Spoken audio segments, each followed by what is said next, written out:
अगर गलतियों को करती रही तो केवल वाणी तक ये बात रहेगी, हृदय तक नहीं आएगी। देखो बच्चा, अपनी गलतियों का हमें ही त्याग करना होगा। हम सोचे किसी के आशीर्वाद से भगवान सामने खड़े हैं, अगर आशीर्वाद से होता तो गीता सुनाने की जरूरत नहीं, ऐसे हाथ रख देते। पर भगवान ने कहा है कि मयि वो मन आदत्स्व मयि बुद्धिम निवेशय, मेरे में मन लगाओ, मेरे में बुद्धि लगाओ। ये जितने विकार आते हैं इनको तुम सहो। तास्ति तिक्षस्व भारत, मात्रा स्पर्शास्तु कौन्ते शीतोष्ण सुख दुखदा आगमापायनो अनित्यास तास्ति तिक्षस्व भारत। इनको सहो, ठीक से चलो तो मेरी प्राप्ति हो जाएगी। तो वो करना तो आपको ही है। अच्छा, एक होती है वैष्णव दैन्यता कि मैं नीच हूं, मैं अधम हूं, एक होती है वास्तविकता में मैं नीच आचरण करता हूं, वास्तविकता में मैं अधम आचरण करता हूं, हरि विमुख आचरण करता हूं।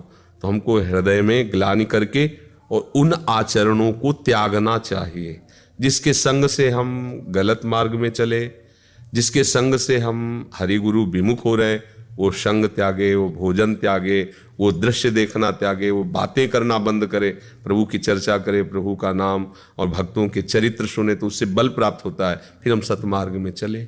अगर हम न सुधरना चाहें तो कोई हमें सुधार ही नहीं सकता, पक्का। और हम सुधरना चाहें तो एक शब्द से सुधार शुरू हो जाएगा। संतों गुरुजनों के एक शब्द को मान ले, धीरे धीरे वो आगे प्रकाश करता चला जाएगा। और ना माने तो 24 घंटा सुनते रहो, कुछ लाभ नहीं मिलना। सुनने से केवल लाभ नहीं मिलता, सुन के उसको मनन करके आचरण में उतारो, तभी बात बनती है।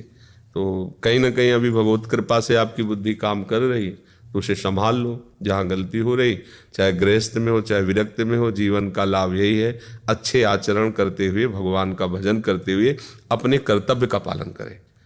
जैसे बेटा है, माता पिता की सेवा है, ब्याह हो जाए, पत्नी की जो कर्तव्य कर्म उसके अनुसार, तो ये भी भगवान का भजन ही माना जाता है। अगर इसमें उद्दंडता करे, आजकल के बच्चे न माता पिता की बात मानते हैं, शास्त्र तो पढ़ते ही नहीं, मनमानी आचरण करते हैं, तो फिर बहुत दूर हो जाते हैं, वो धर्म से दूर हो जाते हैं।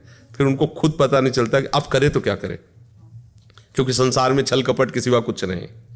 कोई सच्चा प्रेम करने वाला थोड़ी है, सब स्वार्थ और अपनी वासना की पूर्ति के लिए प्रेम करते हैं। अभी आप किसी के काम के ना हो तो अभी आपको सबका परिचय मिल जाएगा कि आपको कौन प्यार करता है।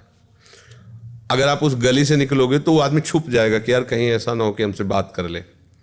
ये जब तक आप किसी के काम लायक हो तभी वो आपसे सब प्यार करते हैं। जब आप काम लायक नहीं रहेंगे तो आपको असलियत समझ में आ जाएगी कि आपको कोई प्यार नहीं करता। तो इसलिए धर्म से चलो, मर्यादा से चलो, मनमानी आचरण ना किया जाए तो भगवान कृपा करेंगे, सही मार्ग मिल जाएगा, आनंदमय जीवन व्यतीत हो जाएगा।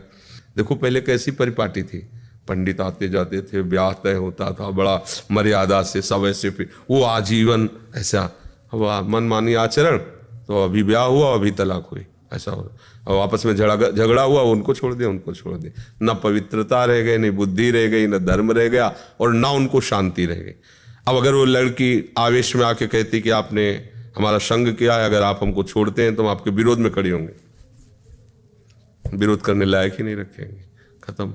अब बहुत सावधानी की जरूरत है, खास करके जो नई पीढ़ी हमारी है इसको जरूर उपदेश की आवश्यकता है कि मतलब शास्त्र श्रवण करे, संतों के वचन जो भगवत भाव में संतजन उनके वचन सुने, उनके अनुसार अपने आचरण चलावे, नहीं तो सब मनमानी आचरण होते चले जा रहे ना।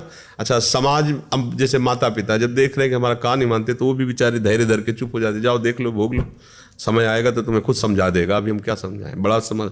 इसलिए हम तो जो नई पीढ़ी जवान बच्चे हैं उनसे प्रार्थना करते हैं कि आप किसी के अनुशासन में तो रहिए, शास्त्र अनुशासन में, माता पिता के अनुशासन में, धर्म के अनुशासन में। तभी बिना अनुशासन के आप जान ही नहीं पाओगे अच्छा क्या है बुरा क्या है। आप बढ़ते चले जाओगे गलत रास्ते में और ऐसी जगह खड़े हो जाओगे जहाँ से लौटना नहीं होता, फिर वहाँ केवल विनाश ही होता, लौटना नहीं होता। ये माया का ऐसा खेल है कि आप आगे बढ़ते चले जाओ, बस विनाश ही होगा, लौट नहीं सकते। तो अगर कुछ दूर तो लौट सकते हो, अभी गलती शुरू वापस हो सकता, और आगे बढ़ गए तो फिर लौटना मुश्किल है। इसलिए हर शरीरधारी को सोचना चाहिए, शरीर बड़ा दुर्लभ है मनुष्य शरीर, इससे भगवत प्राप्ति हो जाए या ना भगवत प्राप्ति तो कम से कम सुअर कुत्ता तो न बने, अगला जन्म फिर मनुष्य का मिले, हम साधना करके भगवान को प्राप्त हो, अच्छे कर्म बने, अच्छे कुल में पैदा हो, अच्छा व्यवस्था हो। अब ऐसा मान लो चूहा बिल्ली सिंह और कुत्ता कितनी योनियाँ हैं, कहाँ कहाँ और भटकते रहे, एक से ही उद्धार होता है इस शरीर, अब इसमें उद्धार की सोच नहीं रहे तो कैसे बात बनेगी। सबको इस बात पर ध्यान देना चाहिए कि हमारे आचरण अच्छे होने चाहिए। हमारे यहाँ चरित्र पूजा जाता है, नहीं, बल है, विद्वान है और बहुत मतलब महिमा है रावण की, पर देखो चरित्रहीन है ना तो उसे राक्षस कहा गया। नहीं, राक्षस कुल का थोड़ी है, उत्तम कुल पुलस्त्य कर नाती, पुलस्त्य ऋषि का नाती है, विश्वश्रवा का पुत्र है, कोई साधारण थोड़ी है, वो उत्तम कुल पुलस्त्य कर नाती है, राक्षस नहीं है। आचरण राक्षस हो गए तो उसे राक्षस कहा गया। क्या नहीं है, ब्राह्मण है, उत्तम विद्वान है, वेदों का ज्ञानी है। देखो आज जब भगवान शिव की आराधना होती है तो उसी का गाया तांडव, उसी का लिखा हुआ है, जटाटवी गलत ज्वल प्रवाह पावित स्थले गोले लंब लंबिता, ये रावण कृत है, रावण ने स्वयं लिखा है ये। तो अब आचरण गलत हो गया ना, बस आचरण गलत हो गया, सब गलत।